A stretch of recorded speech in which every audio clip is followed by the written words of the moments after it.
Chapter 22. Eliphaz accuses, "Is not your wickedness great?"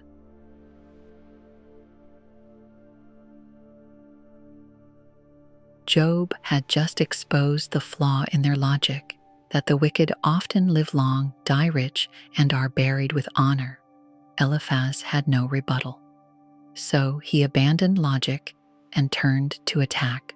He said, "Can a man be profitable to God, though he who is wise may be profitable to himself? Is it any pleasure to the Almighty that you are righteous, or is it gain to him that you make your ways blameless?" In other words, God owes you nothing, Job. Then came the open accusation. Eliphaz said, "Is it because of your fear of him that he corrects you and enters into judgment with you? Is not your wickedness great and your iniquity without end?" And then, without proof, he listed the crimes. "For you have taken pledges from your brother for no reason and stripped the naked of their clothing. You have not given the weary water to drink, and you have withheld bread from the hungry.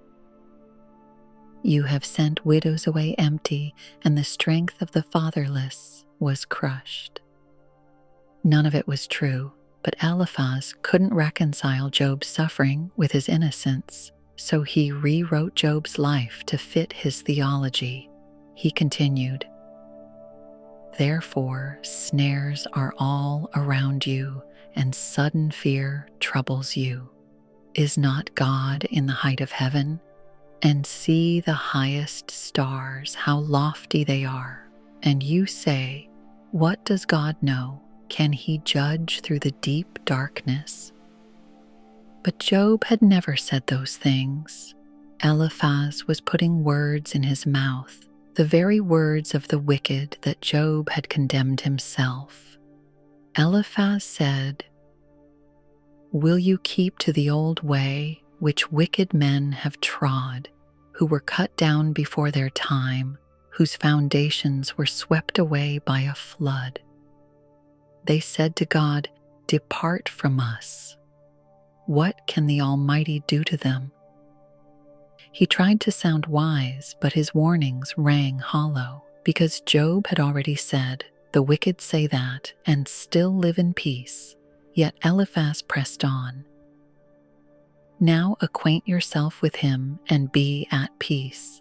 Thereby good will come to you. Receive, please, instruction from his mouth. If you return to the Almighty, you will be built up."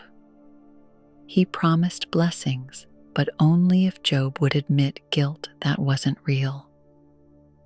Eliphaz said, "Then the Almighty will be your gold and your precious silver. You will make your prayer to him. He will hear you, and you will pay your vows. You will also declare a thing, and it will be established for you. When they cast you down and you say, 'Exaltation will come,' then he will save the humble person." It sounded spiritual, but it was built on a lie. Eliphaz had turned repentance into manipulation. Admit you're wicked, even if you're not, and God will bless you again.